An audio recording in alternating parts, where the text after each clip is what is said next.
प्रश्नपत्रिकेचे विश्लेषण प्रश्न क्रमांक 41 ते 60 करणार आहेत. तर आदरणीय प्रशांत सरांना विनंती करतो की आपण शिष्यवृत्ती मार्गदर्शन ऑनलाईन तासिकेला सुरुवात करावी. धन्यवाद. Good morning all. Good morning all of you. हे पहा, आज आपण या ठिकाणी जिल्हा स्तरावरची जी तासिक आहे त्या तासिकेमध्ये सध्याला त्या ठिकाणी 2022 शिष्यवृत्ती परीक्षा जी प्रश्नपत्रिका आहे तिचं विश्लेषण पाहत आहोत. आणि कालपर्यंत माझ्या 40 प्रश्न झालेले असावेत. आता आपण 41 ते 60 या प्रश्नांकडे जाणार आहोत.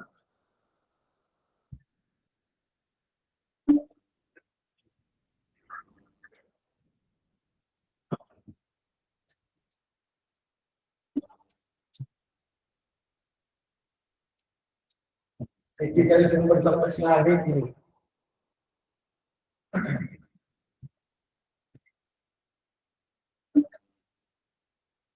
खालीलपैकी कोणत्या पर्यायातील 5 या अंकाची स्थानिक किंमत या ठिकाणी कमी आहे. कमी आहे.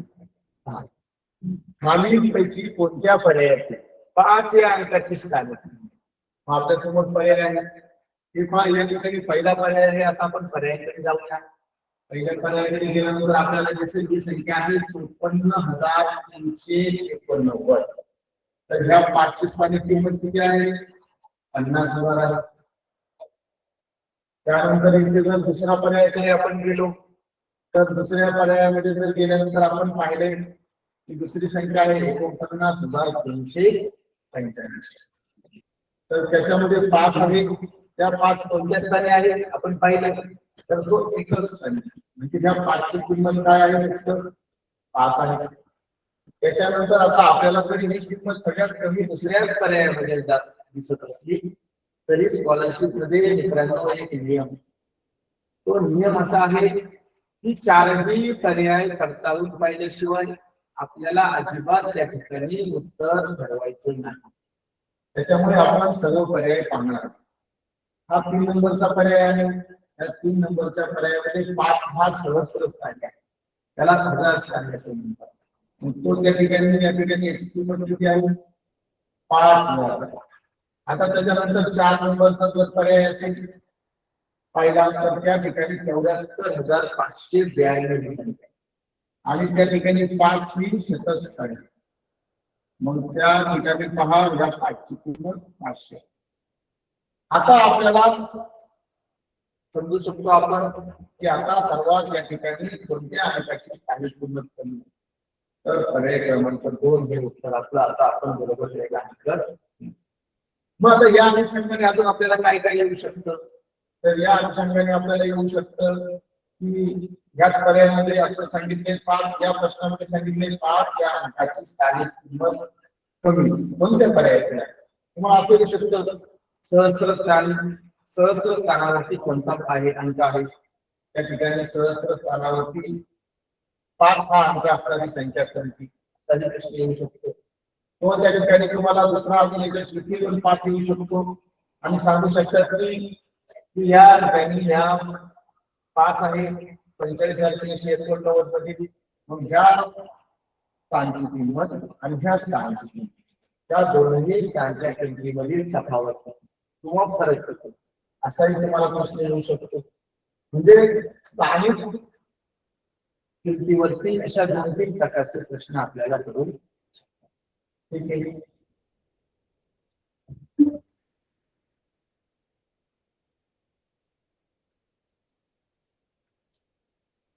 पुढचा प्रश्न आहे खाली दिलेल्या पर्यायांपैकी अयोग्य पर्याय निवडायचा. पर्याय आपल्याला काय करायचं आहे? मग इथे दिलेला आहे पहिला पर्याय 28,307 पट बरोबर 12. आपण काय करतोय आपल्याला या सगळ्यांची पट आपल्याला काढावी आहे. 28 आणि 28,307 बरोबर 10. 7 1 7 7 14 7 31 7 4 28. 4 गुणिले 3 बरोबर 12 येते का? येते. म्हणजे हा पर्याय काय आहे या ठिकाणी बरोबर दिलेला आहे. आता आपण ह्या 2 नंबरच्या पर्यायाकडे जाऊया. 4/5 ची किती पट दिलेली 15 दिली. 5 एक 5 5 एक 15 4 गुणिले 3 बरोबर काय होते 12 होते. बरोबर आहे की नाही. आता आपण त्या ठिकाणी 3 नंबरला जाऊया. इथे दिलेला आहे 14. 14 ची किती पट आहे 6/7. पुन्हा 7 एक 7 7 गुणिले 14 6 गुणिले 12. आता तुम्हाला 3 पर्याय तुमचे त्या ठिकाणी बरोबर आहे म्हणून तुम्ही लगेच 4थ्या पर्यायाला क्लिक करणार आहात. बरोबर की नाही. परंतु एक काही लक्षात ठेवायचं स्कॉलरशिप मध्ये संदिग्धता खूप असते. त्या ठिकाणी PCQ प्रश्न असतात. पर्याय संभ्रमात टाकणारे पर्याय असतात. त्याच्यामुळे त्या ठिकाणी अतिशय असाल शाश्वत असेल तुम्हाला उत्तर तरी सुद्धा आपल्याला त्या उत्तरांचा पडताळा घ्यायचा नाही. म्हणून आपण 4 कमी करणार. 4 नंबरचा आहे 8/9 18 बरोबर या ठिकाणी 12 9 एक 9 गुणिले 18 8 गुणिले 2 किती येते 8 गुणिले 16 हे उत्तर येते. परंतु या ठिकाणी पर्याय किती दिलेले आहे 12. मग आता सातरी काय सांगितलंय खाली दिलेल्या पर्यायांपैकी अयोग्य पर्याय. मग अयोग्य म्हणजे काय तर चुकीचा. मग अयोग्य कोणता असणार आहे तर हा. समजलं का. बऱ्याचदा विद्यार्थी तुम्ही मुलांना काय करता माहिती आहे तुम्हाला त्या ठिकाणी तुम्ही अयोग्य हा शब्द वाचतच नाही आणि खाली दिलेल्या पर्यायांपैकी योग्य पर्याय निवडा असा तुमच्या मनामध्ये संभ्रम निर्माण होतो. तेव्हा तुम्ही ते सहजरित्या वाचता आणि सहज पाहता 28 चे 3/7 आणि एक पर्याय बरोबर किंवा 2 पर्याय बरोबर. त्याच्यामुळे प्रश्नाचं वाचन व्यवस्थित करणं म्हणजे तुमचा 50% प्रश्न सोडवण्यासारखा आहे. जो ज्याला प्रश्न समजतो त्याचा प्रश्न 99.99% बरोबरच लक्षात.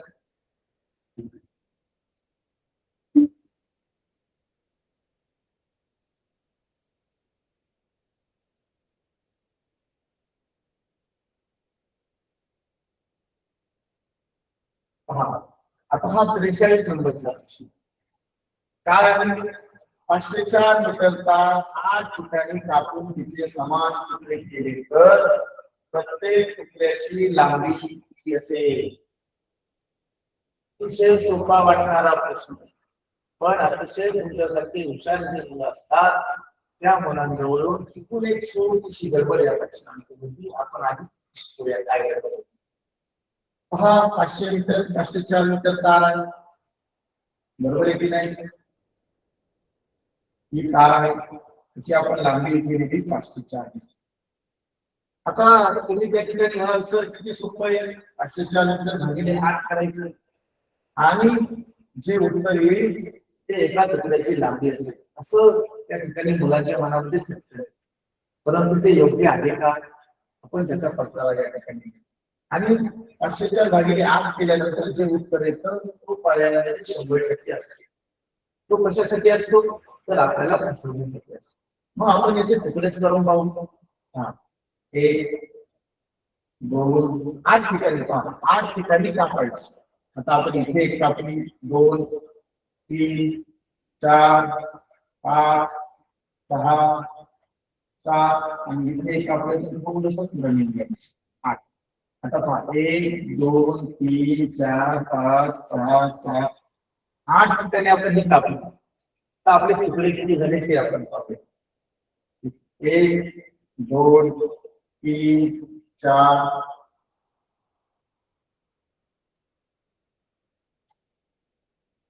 1 2 3 4 5 6 7 8 आणि 9 तुकडे झाले. तार किती ठिकाणी कापली रे आपण तर तार आपण कापली 8 ठिकाणी. परंतु तुकडे किती झाले आपले 9 झाले. हे गणित कधी विसरायचे. कोणतीही वस्तू एखादी कोणतीही जी लांब असेल ती दोरी असेल एखाद्या रेषाची आपण भाग करणार असेल तर ती जर 5 ठिकाणी कापली किंवा कट केली तर तिथे 6 तुकडे होतात. 7 ठिकाणी कापली तर 8 तुकडे होतात. 8 ठिकाणी त्या ठिकाणी कापणी तर किती तुकडे होणार आहे? 9 तुकडे होणार. मग आता आपलं उत्तर आपल्या समोर जवळ आलेलं आहोत आपण उत्तराच्या. तर आपल्याला काय करावं लागेल मग की 504 मीटर तिचे आपल्याला 9 तुकडे करायचे. म्हणजे आपल्याला काय करावं लागेल? आडवा भागामध्ये तुम्हाला सगळ्यांना एकच असेल. आपण ह्या 9 काय करू आता? 9 1 9 या त्याला भागूया. 9 1 9 भागून 9 27 9 36 9 45 या ठिकाणी 5चा भाग जातो. 50 मधून त्या ठिकाणी 45 गेले, खाली किती राहतात ते सांगा मला. त्या ठिकाणी 5 राहतात. आता मला सांगा आणि 54 राहिले. 9 5 45 नंतर काय आहे? 9 सर त्या ठिकाणी 56 हे उत्तर आपलं आहे का पर्यंत. आता लक्षात घ्या अजून या ठिकाणी जर त्या काठीच्या पातळीमध्ये जर वाढ करायची असेल तर 2 प्रकारे पर्याय असू शकतात. आता इथे 56 आलं. आपल्याला या ठिकाणी मीटर जे एकच दिलेला आहे, इथे मीटर एकच दिलेला आहे, म्हणून आपण इथे मीटर एकच दिलं आणि आपला पर्याय 3 क्रमांक बरोबर आहे. परंतु या चारही ऑप्शन मध्ये जर या ठिकाणी 5600 सेंटीमीटर जर असेल हे नसेल तर तुमचं हे सुद्धा उत्तर बरोबर असणार आहे. ते का बरं असणार आहे? कारण 1 मीटर बरोबर किती असतं? 100 सेंटीमीटर असते. बरोबर की नाही? 56 गुणिले 100 बरोबर 5600. म्हणजे जर एकच बदलून जर तुम्हाला त्या ठिकाणी काठीच्या पातळीमध्ये वाढ केलेली असेल तर तुम्ही त्या गोष्टीने सुद्धा विचार करायचा. नाही तर मुलं लगेच म्हणतात काहीतरी गुणाकार असेल 56 माझं उत्तर येत आहे, काहीतरी चुकलं असेल मग जवळचे उत्तर देऊन टाकू, याचा आपला संबंध नाही. 5600 मध्ये तर तसं करायचं नाही. उत्तराच्या पर्यायाचे दिलेले एक त्या प्रश्नामध्ये दिलेले एक यांचा नेहमी काय करायचा? संबंध लावण्याचा प्रयत्न करायचा. समजलं सगळ्यांना?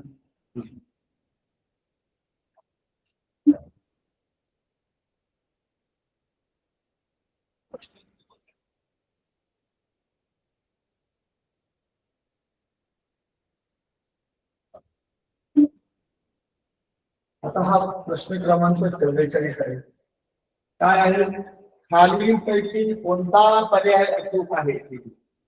खालीलपैकी काय कोणता पर्याय अचूक आहे? आता या ठिकाणी आपल्याला पर्याय दिलेले आहेत. आता ह्या पर्यायाची आपल्याला काय करावे लागेल? मग सांगा बरं. सरलीकरण करावं लागेल. म्हणजे आपल्याला कळेल जे बरोबर आहे ते चुकीचं आहे. आपल्याला 4 पर्याय दिले, आपण पाहूया आता कसे सोडवायचे ते. पदावलीचे नियम सगळ्यांना माहित आहे. हा 1 नंबरचा पर्याय आहे, त्याचा आपण सुरुवातीला सोडूया. तर हा आधी खाऊन सोडवायचा आहे. 20 + 5 काय येणार आहे उत्तर? तर 25 येणार आहे. 25 भागिले 5 काय येणार आहे उत्तर या ठिकाणी? 25 म्हणजे ही जी बाजू आहे त्याचं उत्तर आपल्याला 5 येणार. आता पहा इथे is equal to is equal to म्हणजे काय किंवा बरोबर म्हणजे काय? हा जो भाग आहे ह्या भागाचं त्या ठिकाणी जेवढं उत्तर येईल तेवढंच ह्या भागाचा. बरोबर आहे की नाही? ठीक आहे. मग आता पहा 520 इथे 4 येणार आहे आणि 5 म्हणून 5 बरोबर या ठिकाणी किती येणार आहे? 9. येते का बरोबर? पर्याय योग्य आहे का? नाही. म्हणून आपण त्या ठिकाणी याला काय केले आहे? हे दोन्ही बरोबर नाही किंवा सारखे नाही म्हणून गणितामध्ये या ठिकाणी सॉल्व्ह केलं. तुम्हाला एक 6वी 7वीला गेल्यानंतर या संकल्पना. चला आपण आता पुढचा घेऊया. म्हणून हा पर्याय आपला अयोग्य निघालाय. आता चला आता पुढचा 105 भागिले 3. 105 भागिले 3 आहे. आणि इथे काय आहे? ग्रेटर दॅन आहे, तो लेस दॅन आहे.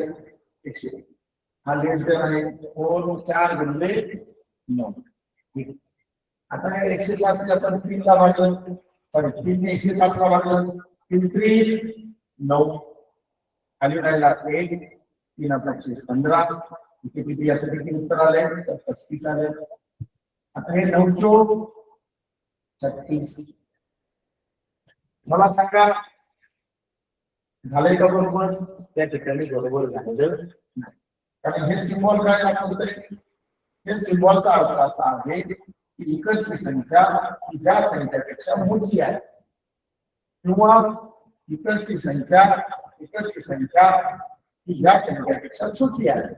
परंतु या ठिकाणी उलट होत आहे, 35 मोठे 36 मोठे, त्याच्यामुळे आपला हा सुद्धा पर्याय त्या ठिकाणी काय झालेला आहे?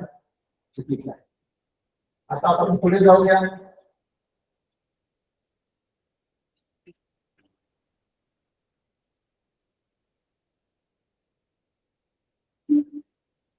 आता इकडे जाऊया आपण, हे घेऊया 7 56 आधी 5 56 आणि 5 किती होतील?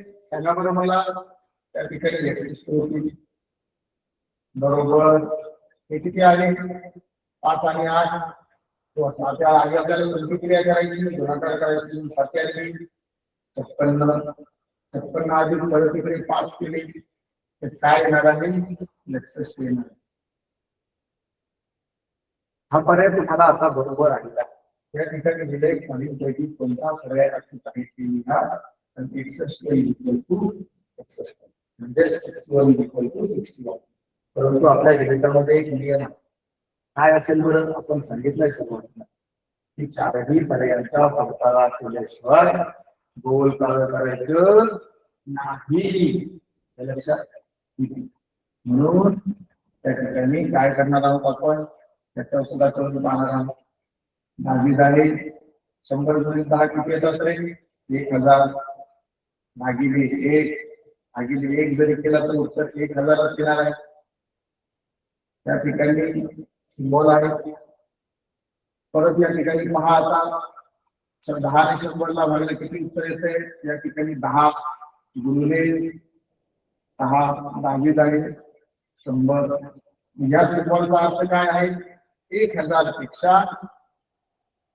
पेक्षा समोरची संख्या मोठी असायला पाहिजे. परंतु इथे उलट आहे. इथे उलट काय आहे बरं? सांगा मला. 1000 हे काय आहे? मोठे आहे. 100 मोठे आहे. म्हणजे इथे हे सिम्बॉल समोरची संख्या असते. परंतु ते त्यांनी तसं दिलेलं नाही, म्हणून हा सुद्धा पर्याय काय आहे? चुकीचा आहे. ठीक आहे.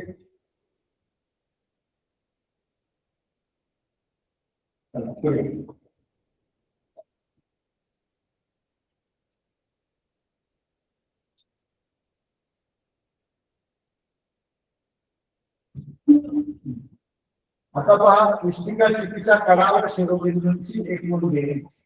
इष्टिका चिठ्ठी येते का तुम्हाला? कळता? काळी चिठ्ठी माहिती का सगळ्यांना? घरी ही आहे इष्टिका चिठ्ठी. कडा आणि शिरोबिंदूंची एकूण बेरीज. इष्टिका चिठ्ठीच्या कडा तुमचा पाठ आहे, शिरोबिंदूंचे पाठ आहे. तरी आपण घेऊया 1 2 3 4 5 6 7 आणि 8. 8 शिरोबिंदू झाले. तरी आपण त्यानंतर कडा पाहूया. 1 2 3 4 या 4 या 4 4 त्रिक 12. त्या ठिकाणी अधिक 12 माग किती होता? तरी कडा आणि शिरोबिंदूंची बेरीज या ठिकाणी 20 येणार. किती येणार आहे?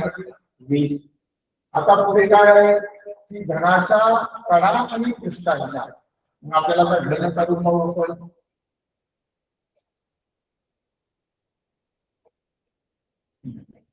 आता ह्या घन आणि घनाच्या कडा आणि पृष्ठांच्या. आता पहा त्याच्या कडा किती आहेत? 1 2 3 4 या वरती 4 झाल्या. त्यानंतर आल्या 1 2 3 4 पुन्हा त्या ठिकाणी उभ्या 4 झाल्या. आणि त्यानंतर पहा बरं खालच्या परत 1 2 3 आणि 4 म्हणून किती झाल्या? 4 त्रिक 12 झाले. 12 कडा झाल्या. आता घनाला किती पृष्ठ असते? सगळ्यांना माहिती आहे. तरी आपण पोहोचूया 1 त्याच्यानंतर ही वरचा 2 आणि ह्या चारही बाजूची 4. यांची काय आहे? वजाबाकी. कडा आणि पृष्ठांच्या वजाबाकीपेक्षा म्हणजे 12 पासून आपल्याला किती घालावं लागतील? सॉरी 6 करावे लागतील. 6 प्रश्न आहेत. किती उत्तर येते? 6 उत्तर येते. 12 वजा 6 6 यांची वजाबाकी सांगितली. आता पुढे काय आहे? किती जास्त आहे म्हणजे काय करायचं? या 20 आणि 6 ची काय करायची आहे आपल्याला परत वजाबाकी करायची आहे. तर 20 मधून 6 गेली खाली उत्तर आहे 14. मग कितीने जास्त आहे?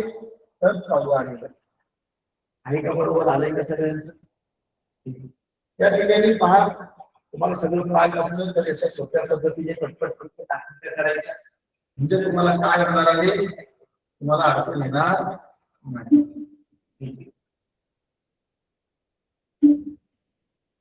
चला पुढचा प्रश्न आहे.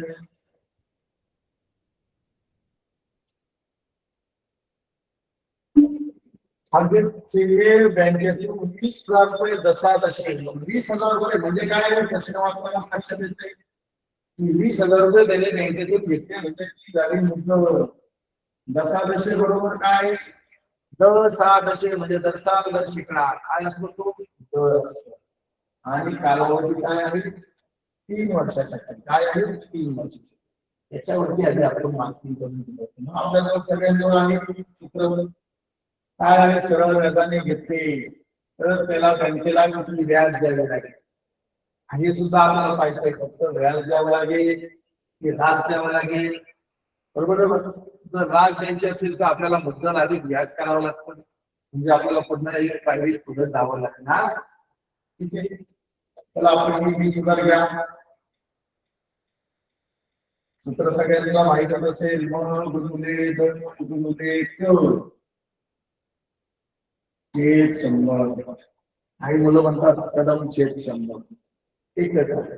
त्या ठिकाणी सरळ व्याजाच्या सूत्रामध्ये क्रम उलट झाल्याने या चित्रामध्ये नावाचा काहीही फरक नाही. लक्षात घ्या. 20,000 गुणिले 7 गुणिले 3 छेद 100. हा कसं सोडवणार आहात?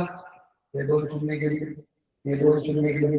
आता त्या ठिकाणी पहा 200 गुणिले 7 किती येते? 7 गुणिले 14 0.1 0.7 1400. त्या ठिकाणी आता पहा गुणिले 3 3 शून्य आपण करून पाहूया. 3 शून्य 0 3 शून्य हा शून्य येते. त्याच्यानंतर 4 त्रिक 21 4 2 3 1 3 आणि 2 5,100 रुपये. काय चुकलेले आपण?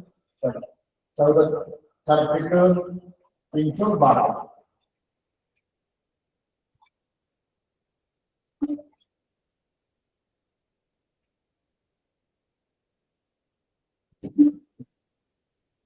परत एकदा करूया. 3 शून्य 0 3 शून्य 0 312. चला 1 3 1 3 आणि 4 4100 रुपये तुमचं उत्तर आलेलं आहे का पर्यायामध्ये? तुम्ही या ठिकाणी पाहू शकता. आता अशाच प्रकारच्या गणितामध्ये जर तुम्हाला रास करायला रास किंवा रास शब्द आलाच नाही, तुम्हाला फक्त काय आलं मित्रांनो? तुम्हाला फक्त आलं की त्या ठिकाणी बँकेला किती पैसे भरावे लागतात म्हणजे फक्त व्याज का नाही, संपूर्ण पैसे परत किती द्यावे लागतील अशा जर शब्द आला तर त्याचा अर्थ काय असतो की त्याचा अर्थ आपल्याला मुद्दल घेतलेली प्लस त्या ठिकाणी व्याज म्हणजे त्याला म्हणायचं रास. मग आता हे गणित आपलं संपलेलं आहे परंतु ते आपल्याला कसं सोडवता येईल? तर त्या ठिकाणी ते 4200 अधिक आपल्याला काय करायची? मुद्दल घ्यायची. बरोबर किती होणार आहे?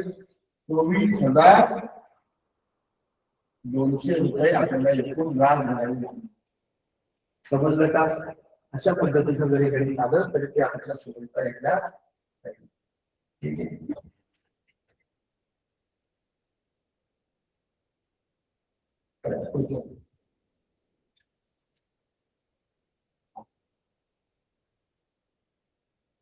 हा आकृतीबंध त्यांनी आपल्याला दिला आहे. या आकृतीबंधामध्ये आपल्याला पूर्ण करायचं. हा आकृतीबंध आपल्याला काय करायचं आहे? पूर्ण करायचं. एकदम सोपा आकृतीबंध आहे. एकदम सोपा. पहा या ठिकाणी ह्या साईडला दिशेला एरो आहे, तो डाव्या बाजूला आहे, इथे 2 स्टार आहेत, उजव्या बाजूला एक एरो आहे. मग मला सांगा परत इथे पुढे काय आहे, डाव्या बाजूला एक एरो आहे आणि 2 स्टार.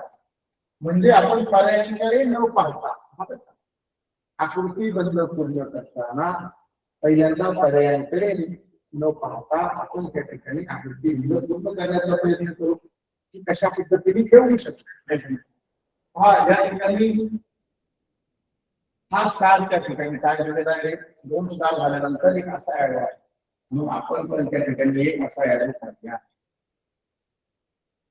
त्याच्यानंतर पहा की पुढची आकृती आहे, तिच्याकडे विरुद्ध दिशेने म्हणजे त्या ऍरोच्या दिशेने एक इकडच्या ऍरोच्या दिशेने 2 असणारा एक दुसरा ऍरो आहे. ज्या आपण स्टारच्या बाजूला तसा तिथे तसा ऍरो आहे, तसा तिथे पण ह्या दिशेला 2 पडणार, म्हणजे डाव्या बाजूलाच्या दिशेने असणारा ऍरो आहे. आपण इथे पण असं त्यामुळे ऍरो काढून घेऊ. म्हणजे आता हा असा आकृती बंद आपल्याला पर्यायामध्ये आहे का हे पाहावं लागेल. आहे का बघा बोलून, हा विरुद्ध दिशेला आहे, इथे एक स्टार आहे, इथे नाही. हा हे पहा, 1 नंबर पर्यायामध्ये त्या ठिकाणी दिलेला, म्हणजे आपला आकृती बंद आपण पर्याय पाहता सुद्धा पूर्ण केलेला आहे आणि तो पर्याय आपल्याला 1 नंबरला दिसत आहे. म्हणजे 1 नंबर पर्याय काय आहे, बरोबर आहे. तुम्हाला एक सांगतो, ज्या वेळेस आकृती बंद येईल त्यावेळेस पर्यायाकडे नंतरून जायचं. आधी मनाने त्या ठिकाणी आपण इमॅजिन करू शकतो की या ठिकाणी आकृती बंद कसा पूर्ण कसा त्या ठिकाणी पूर्ण होऊ शकतो, आणि त्यानंतर मग खात्री काढण्यासाठी पडताळा घेण्यासाठी आपण पर्याय करतो. आलं लक्षात? इथे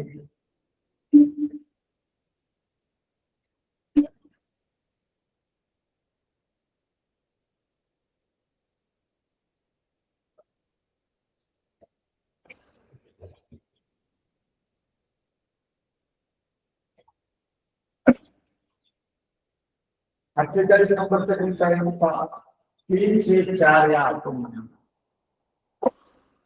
3/4 किती वेळा मिळवल्यावर बेरीज 3 येईल, असं खूपदा असतं. 1 मध्ये किती वेळा 1 मिळवल्यावर किती येईल, किंवा असं वेगवेगळ्या प्रकारच्या संख्या ज्ञानामध्ये अशा प्रकारचं एक गणित बऱ्याचदा स्कॉलरशिपला पडतं. तर मला सांगा काय करावं लागेल तुम्हाला. 3/4 आपल्याला याची किंमत जर 3 आणायची असल्यास आपल्याला काय करावं लागतं, आपल्याला बेरीज करून पाहिजे का, मला सांगा. तर आपण ज्या मुलांना त्या ठिकाणी ह्या संकल्पना स्पष्ट नाही त्यांनी याची बेरीज केली तरी चालेल. ती आपण आधी करून पाहूया. हा 3/4 अधिक 3/4 अधिक 3/4 अधिक 3/4 अशी 4च का घेतली, तर ते समजणं महत्वाचं आहे सगळ्यांना. ते 4 वेळाच काय घ्यायचे हे समजणं महत्वाचं आहे. मग मला सांगा त्या 3/4 ला किती आल्यानंतर उत्तर त्या ठिकाणी किती असल्यानंतर उत्तर किती येणार. तर आपण पाहिलं 4 1 4 4 2 8 4 3 12, म्हणजे ज्या वेळेस इथे 12/4 होईल त्याच वेळेला आपण 4 1 4 4 3 12 3 हे उत्तर येणार आहे. बरोबर आहे की नाही. ही संकल्पना आधी आपल्याला स्पष्ट असायला हवी. इथे 12 आल्यानंतर उत्तर किती येणार. मग आता मला सांगा इथे 12 येण्यासाठी आपल्याला किती वेळा मिळवावे लागतील. तर बरेच मुलं या ठिकाणी छोटीशी चूक काय करतात, 3/12 आणि मग 4 वेळा मिळवावे लागतील असं उत्तर देतात. तर तसं नाही, हे 3/4 ऑलरेडी आपल्याकडे आहेत की नाही, त्याच्यामध्ये आपल्याला किती वेळा लागतील.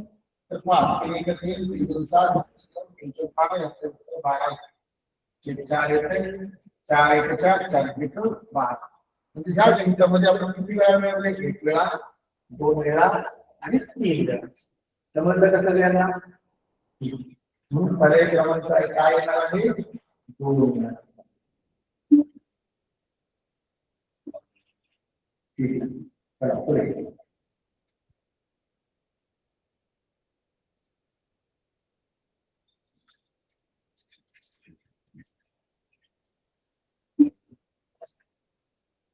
49 नंबरकडे बाजारामध्ये 17 आंब्याच्या पेट्यांची किंमत 6035.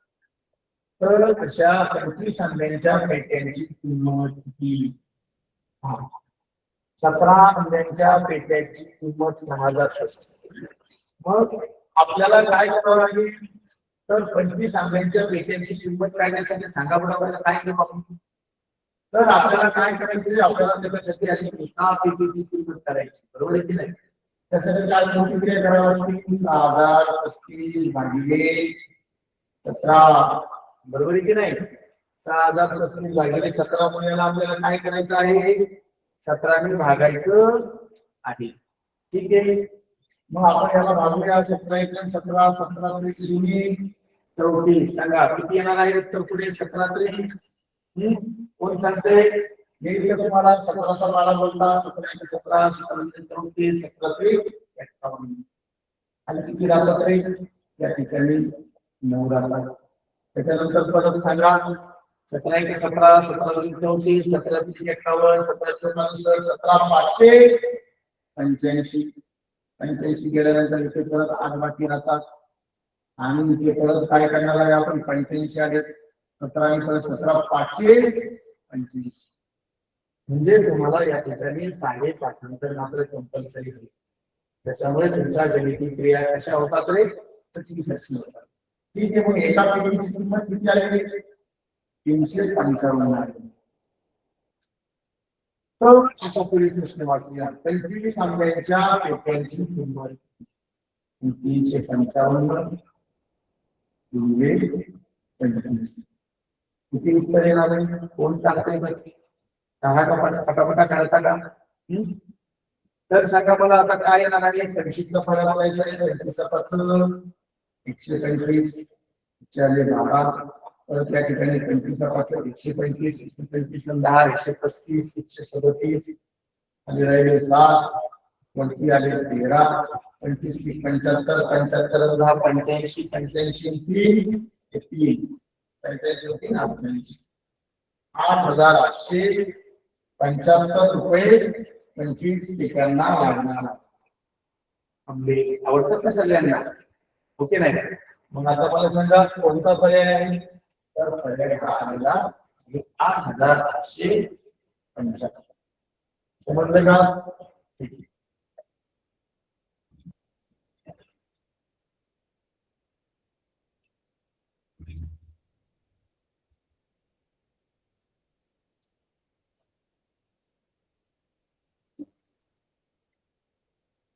पुढचा प्रश्न आहे. मारियाला सेमिनारसाठी 10:30 वाजता पोहोचायचे, परंतु गाडी पंक्चर झाल्यामुळे तिला पाऊण तास उशीर झाला. तर ती किती वाजता सेमिनारला पोहोचली? एकदम सोपं. मारिया नावाची मुलगी, तिला सेमिनारला पोहोचायचं होतं, म्हणजे एका कार्यक्रमाला पोहोचायचं. ओके, एका लेक्चरला पोहोचायचं. आपल्याला त्याची काही अडचण नाही. आपल्याला फक्त पाहायचं तिला 10:30 वाजता पोहोचायचं होतं, परंतु तिची गाडी रस्त्यामध्ये पंक्चर झाली. मग 10 वाजता तिला काय झालं होतं? अपेक्षित वेळ होती, तिला त्या वेळेला त्या ठिकाणी पोहोचायचं होतं. आता मला सांगा तिला किती वेळ उशीर झालाय? पाऊण तास. पाऊण तास म्हणजे किती मिनिटं? 45 मिनिटं ती डेट पोहोचणार. मग या ठिकाणी आपण 45 मिनिटं डेट झाली त्याची आपल्याला बेरीज करावी लागेल. आता मला सांगायची बेरीज किती येईल? 5 4 3 7. आता हे कसं करायचं असेल तुम्हाला माहिती आहे का? मिनिट आणि तासाचं सगळ्यांना नक्कीच माहिती असेल, कारण तुम्ही सगळे ऑल आर राईट स्टुडंट. याच्यातून आपल्याला एक तास किती असतो मला सांगा? 60 मिनिटाचा असतो. म्हणजे 60 मिनिटं वजा करायची आणि ह्या 60 मिनिटाचा त्या ठिकाणी एक तास धरायचा. तो आपल्याला काय करायचा इकडे आणि इथे खाली याची दाखवून घेऊन टाकायची. मग एकाने सुरू एकाशे 11 वाजून 15 मिनिटं हे आपल्याला उत्तर आलेलं आहे. तर मग मला सांगा हे आहे का पर्याय आपल्या? तर 11 वाजून 15 मिनिटं हे उत्तर आपलं आलेलं आहे. समजते का सगळ्यांना? ठीक आहे. पर्याय क्रमांक 4.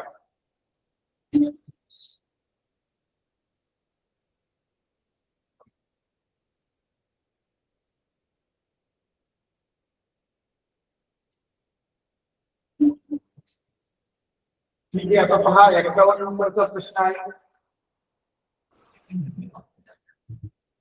हे संख्या ज्ञानावरती आधारित असतात.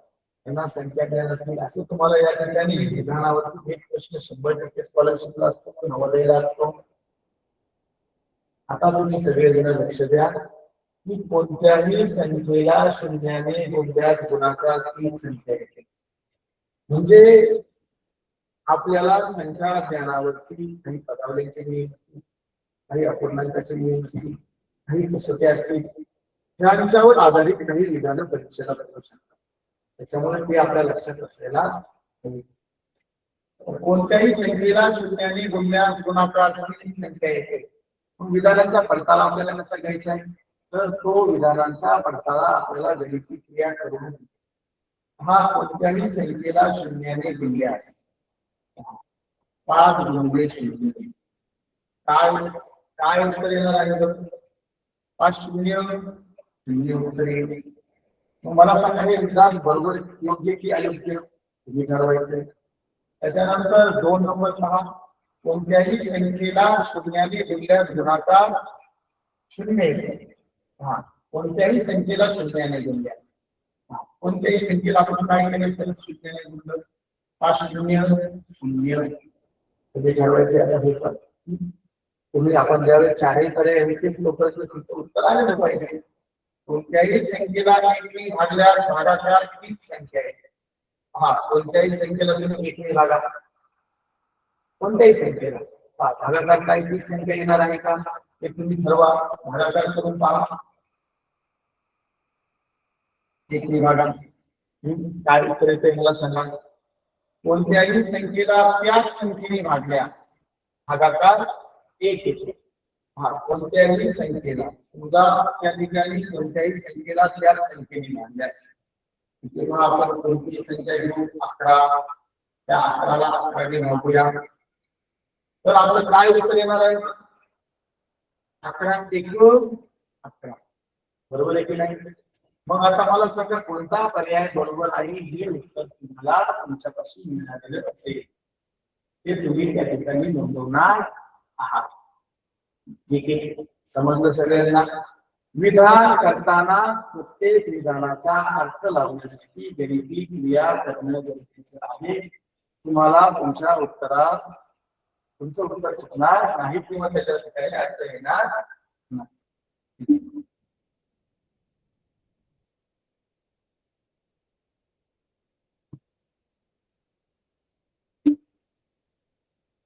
पुढचा आहे 52.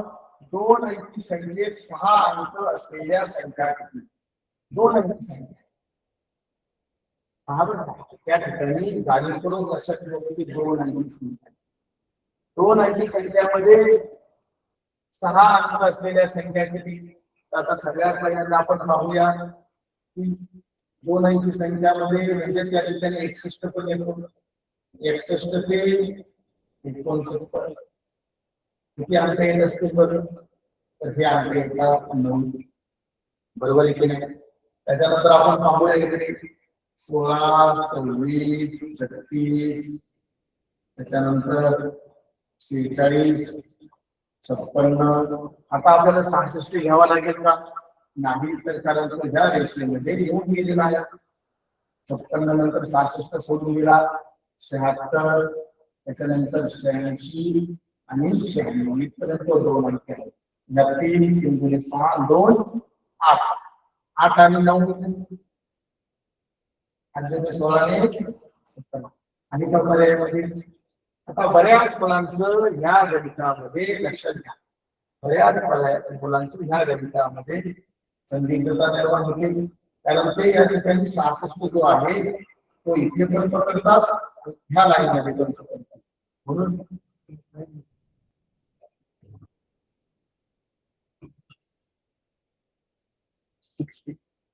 हा सॉरी लक्षात घ्या. हा इथे पण पकडतात. ओके, आणि अजून आपल्याजवळ एक अंक राहिलेला आहे. हा एक अंक राहिलेला आहे.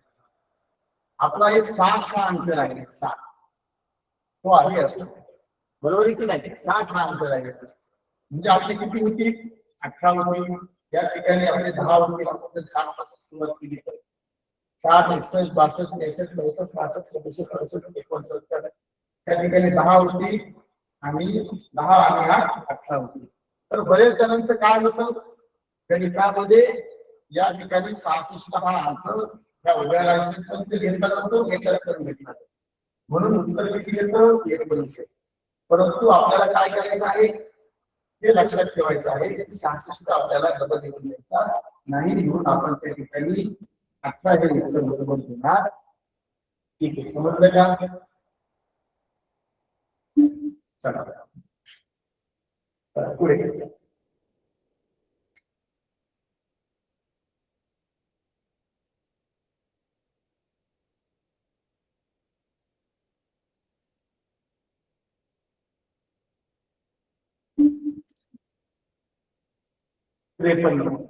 200च्या शेकडा 10 मधून 200च्या शेकडा 10 मधून 10 वजा केल्यास शेकडा 10 म्हणजे काय? तर 10%. मग आपण कसं करतो बरं? 200च्या शेकडा 10 छेद 100. मग काय करणार आहोत आपण? हे 200 गेले, 200 गेले, 10 गुणे 20 उत्तर आले आपल्याला. त्या ठिकाणी मग मला सांगा 200चे शेकडा 10, 200चे शेकडा 10 म्हणजे किती आले? 20 आले. आता त्या शेकडा 10 मधून म्हणजे किती मधून? 20 मधून किती वजा करावं लागतील? 10 वजा करावं लागतील. किती उत्तर येणार आहे आपल्याला? आन्सर इज हे आहे का येतील? समजलं का?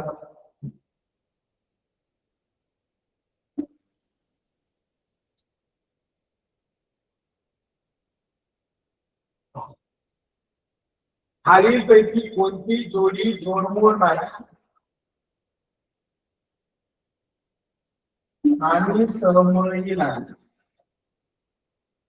तुम्हाला सगळ्यांना मूळ संख्या माहित आहे, मूळ संख्यामध्ये तुम्हाला जोड संख्या माहित आहे, सहमूळही माहित आहे. की त्या नक्की काय असतं? तर त्या ठिकाणी लक्ष द्या, जोडून येणाऱ्या समोरासमोर दिसते आपल्याला, जोडून येणाऱ्या की ज्या शेजारी असतात एकमेकांच्या त्या संख्यांना काय म्हणायचं?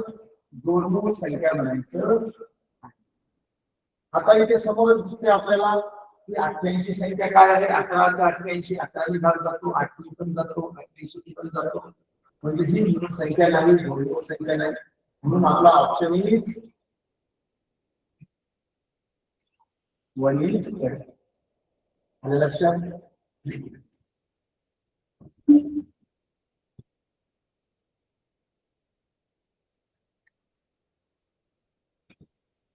पहा.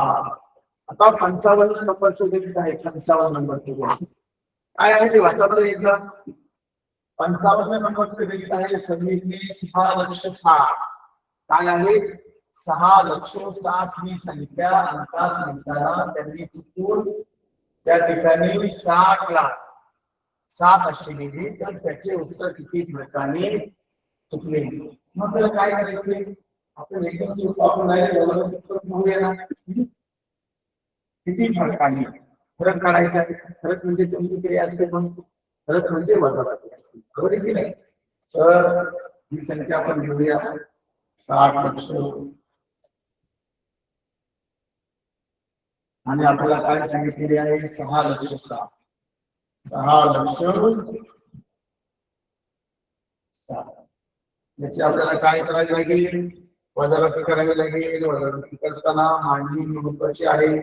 संख्यांकाली संख्या पहिला 7 7 गेला 0 0 0 0 0 0 0. आता आपल्याला इथे गणिती क्रिया करावी लागेल. इथे 10 घेतला, 10 6 गेले, 4 इथे 5 राहिला, त्या ठिकाणी आता 5 आहे का आपला पर्याय? 54 लक्ष. या ठिकाणी थोडीशी शून्यांची सरमिसळ केलेली असते, त्याच्यामुळे आपल्याला त्या ठिकाणी बारकाईने त्याकडे लक्ष द्यावे लागेल.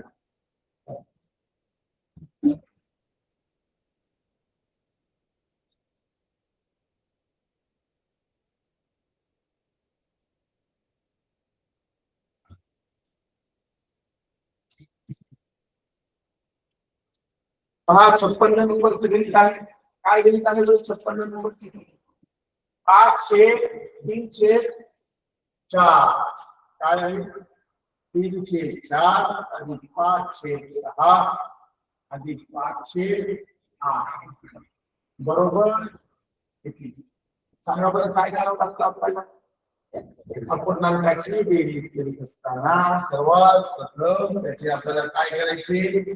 छेद समान करायचे. छेद समान करण्यासाठी सांगा बरं आपल्याला अशी कोणती सामायिक त्या ठिकाणी गोष्ट आहे, कोणती संख्या आहे की या तिन्ही संख्यांचा छेद समान होऊ शकतो? तर 8×24 24 त्या ठिकाणी 24 असं केलं तरी तेच होते. 4×7 = 24 आणि 24.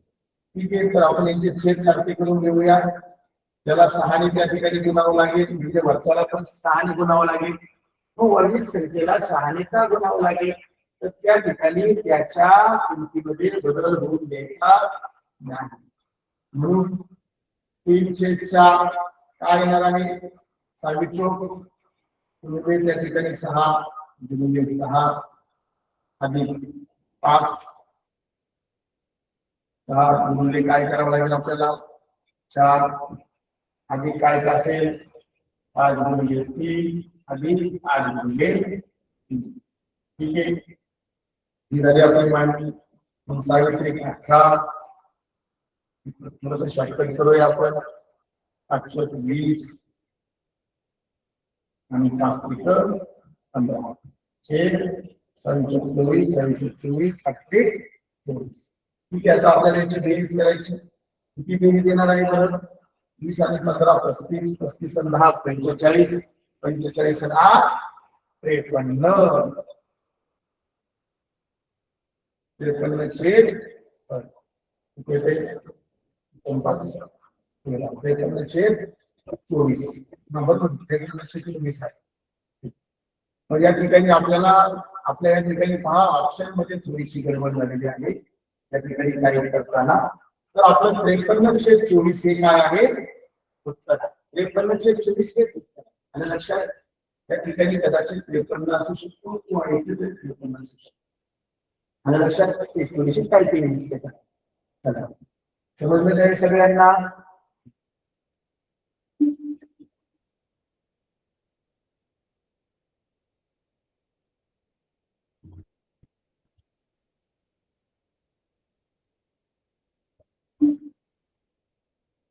पहा 635 चौरस मीटर क्षेत्रफळ असलेल्या चौरसाकृती बागेला कुंपण घालण्यासाठी 50 रुपये प्रति मीटर दराने किती खर्च?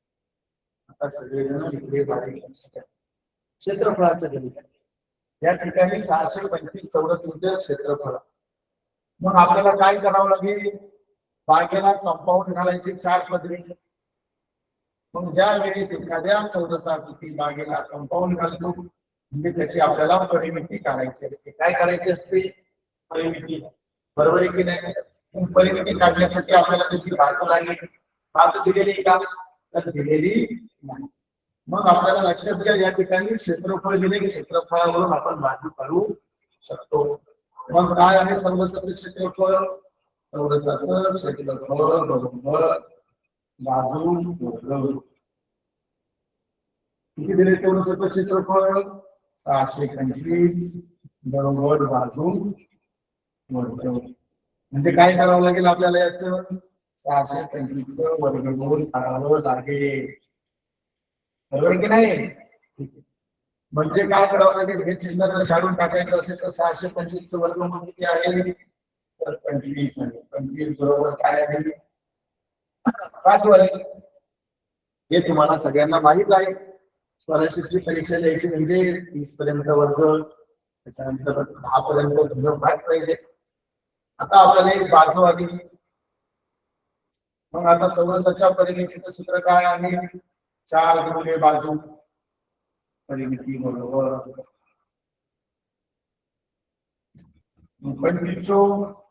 100 काय येणार आहे? परिमिती येणार. आता पुढे पाहूया इथपर्यंत आलं. त्या चौरसाची परिमिती किती आली रे? तर त्या ठिकाणी चौरसाची परिमिती ही 100 आली. आता आपल्याला त्या बागेला 4 पदरी घालायचे, म्हणजे 4 वेळे होतील. मग त्या परिमितीला आपल्याला 1 2 3 आणि किती वेळा मोजावं लागेल?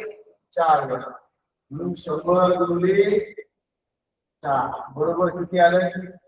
400 मीटर आपल्याला तार लागणार आहे. आता शिक आपल्याला काय आलंय? तारेची लांबी किंवा त्या सगळ्या कंपाऊंडची लांबी आहे. आता याला पुन्हा 1 मीटरला त्या तारेला म्हणा, मजुरीला म्हणा, खर्च किती दिला जाईल? 50 रुपये. मग परत आपल्याला काय करावं लागेल? 400 गुणिले 50. आता आपण कसं सोडवतोय? 520 आणि नंतर 300.0. किती उत्तर आलं आपलं? 20,000 उत्तर आपलं 20. हा एका पर्यायामध्ये 1 नंबरला 5,000 आहे, 2 नंबरला 50.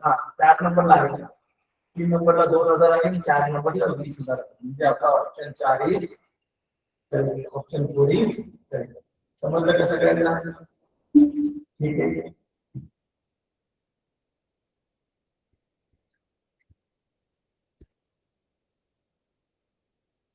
ठीक आहे.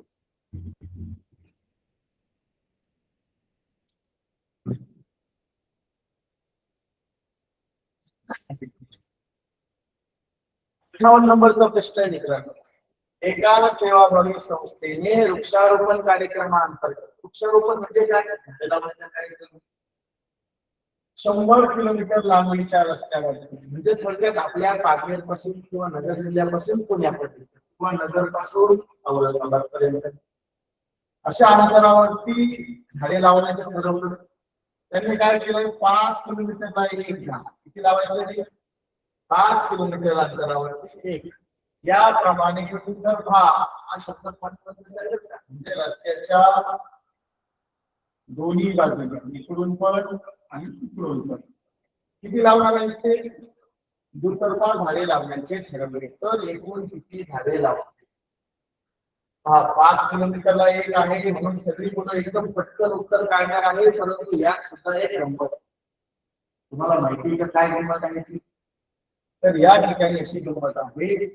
सगळे मुलं म्हणणार 100 किलोमीटर भागिले 5, उत्तर आलं 20. इकडून 20 आणि इकडून 20. 20 आणि 20 किती आले? 40. असे सगळे मुलं आपण उत्तर देणार आहोत. परंतु यामध्ये एक थोडीशी अशी गंमत असते की आपण ज्या वेळेस झाडं लावायला सुरुवात करतो त्यावेळेस सुरुवातीला इकडून 1 झाड लावतो, इकडून 1 झाड, आणि त्याच्यानंतर मग 5 किलोमीटर जातो आणि परत झाडे. मग ह्या गणिती क्रियेमध्ये मोजताना झाडांची किती सुरुवात होती? पहिल्या 5 किलोमीटर, आणि ही झाडं मोजायची राहून जातात. म्हणून काय करायचे आपण? ही जी सुरुवातीची 2 झाडं आहेत, जर एका बाजूला लावायची असतील तर 1 मिळवायचं, दोन्ही बाजूला लावायचे असतील तर 2 मिळवायचं. समजलं का? म्हणून या 40 मध्ये आपल्याला 2 मिळवायचे आणि एकूण उत्तर आपलं आलं 43. आहे का पर्याय?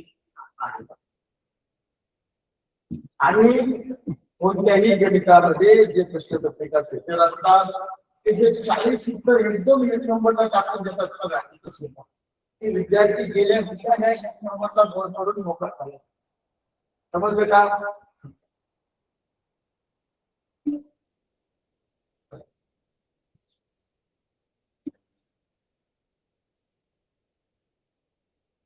आता हे 59 नंबरचं गणित आहे. 59 नंबरचं गणित आहे पहा. संदीप जवळ त्या ठिकाणी बस, 59 नंबरची बस नाही या ठिकाणी संदीप जवळ या क्रमांकापासून या क्रमांकापर्यंत नोटा असलेले 100 रुपयाचे घेतलेले पहा. मला एक सांगा सगळे जरा की तुम्ही नोटा पाहिल्या असतील, त्या नोटांवरती काय असतं? हे क्रमांक असतात. काय असतात? क्रमांक असतात. लक्षात घ्या, त्या नोटांवरती क्रमांक असतात. वरती पण असतं, खाली पण असतं. आज नोटीस पाहिल्या तर आज एक नोट घेऊन पाहिजे, त्या नोटांच्या दोन्ही कोपऱ्यांमध्ये क्रमांक असतात. त्या क्रमांकाची नोट परत कुठेच भेटत नाही. ठीक आहे. तर मग 42 42,378 हा क्रमांक आहे आणि 42,432 ह्या क्रमांकापर्यंत त्याच्याकडे नोटा. मग त्याच्याकडे किती नोटा असतील बरं 100 रुपयाच्या, हे आपल्याला या ठिकाणी सांगायचं. ही 32 पासून सुरू झालं, मग इथे 12 आली, 12 मधून आठ गेली, खाली राहिली 4, इकडून इकडे 1 गेला, इथे पण 12 आले, 12 मधून 7 गेले, इथे राहिली 5, 54 नोटा त्याच्याकडे झाल्या, इकडे 3 नोटा म्हणून शून्य. आता पहा, या नोटा मोजण्यामध्ये सुद्धा एक गंमत आहे. काय गंमत असेल बरं? आपण ज्यावेळेस वजाबाकी करतो तेव्हा त्याच्यातून एक नोट मिसिंग राहतो. का बरं? कारण आपण मोजताना पुढच्या संख्येपासून कमी दिसते, म्हणून आपल्याला परत यामध्ये एक मिळवावी लागेल. मग तुम्ही पाहू शकता 32, 33, 34, तर त्या ठिकाणी आपलं उत्तर 55, परंतु वजाबाकी करताना आपली 54 मिळते. तुम्ही ज्यावेळेस सतत त्या ठिकाणी अशा प्रकारची गणित सोडवतात त्यावेळेस तुम्हाला हे काय होतं हे लक्षात. मग आपण या ठिकाणी त्याच्याजवळ किती नोटा आहेत? 55 नोटा आहेत. किती नोटा आहेत? 55. किती रुपयाच्या आहेत त्या? 100 रुपयाचे बंडल आहे. म्हणजे थोडक्यात 100 रुपयाचा जो असा घटना असतो 100 नोटाचा त्याला बंडल म्हणतात. मग 55 नोटा किती रुपयाच्या आहेत? 100 रुपयाच्या. म्हणजे त्याच्याकडे किती नोटा आहे? 5. किती रुपये आहेत? तर 5,500 रुपये. आता आपण गणितात पुढे जाऊ. त्या 100 रुपयांच्या नोटा लायब्ररीत त्यांना 500 रुपयाच्या नोटा हव्या असतील, म्हणजे जर 5,500 रुपये त्यांनी एखाद्या बँकेत दिले, दुकानदाराला दिले आणि त्यांना सांगितलं की मला थोडेसे धंदे करून द्या, म्हणजेच काय करून द्यायला, तर मला त्या ठिकाणी तुम्ही त्याच्या 500च्या नोटा करून, मला थोडं बाहेर गावी जायचं, म्हणजे त्याच्या सहज बसल्या पाहिजे. म्हणून मग त्याने जर ते 5,500 रुपये दिले तर त्याला दुकानदार किती नोटा देणार आहे? तर तुम्हाला माहित आहे त्या 5,500 आपल्याला काय करावं लागेल? 500 ने भागावं लागेल. 5 एक 5, 5 एक 5, ह्या 2 शून्याला 2 शून्य गेले, 11 नोटा मिळणार. किती? 11. आणि तो पर्याय त्या ठिकाणी या ठिकाणी 11 हे उत्तर आलं. ठीक आहे.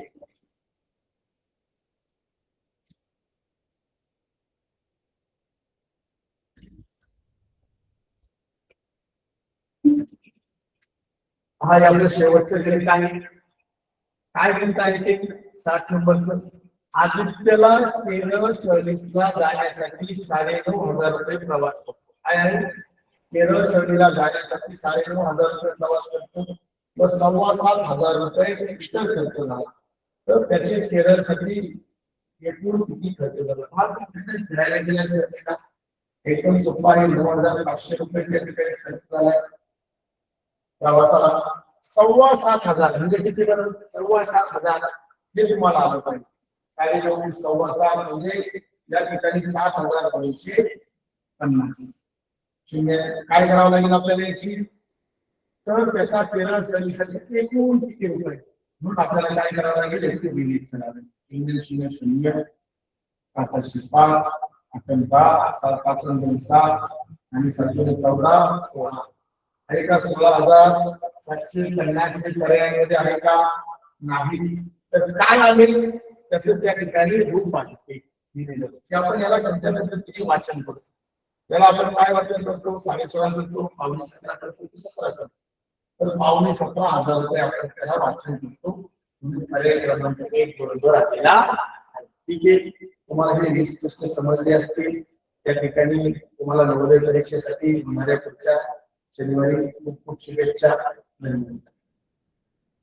धन्यवाद सर. सरांनी 2022 ची शिष्यवृत्ती जी फायनल पेपर होता त्या प्रश्नपत्रिकेमधले गणिताचे प्रश्न क्रमांक 41 ते 60 एकदम सुंदर आणि सोप्या पद्धतीने आपल्याला मार्गदर्शन केलं. त्याबद्दल प्रशांत दिघे सर, जिल्हा परिषद प्राथमिक शाळा पिंपरी जैन यांचं मनापासून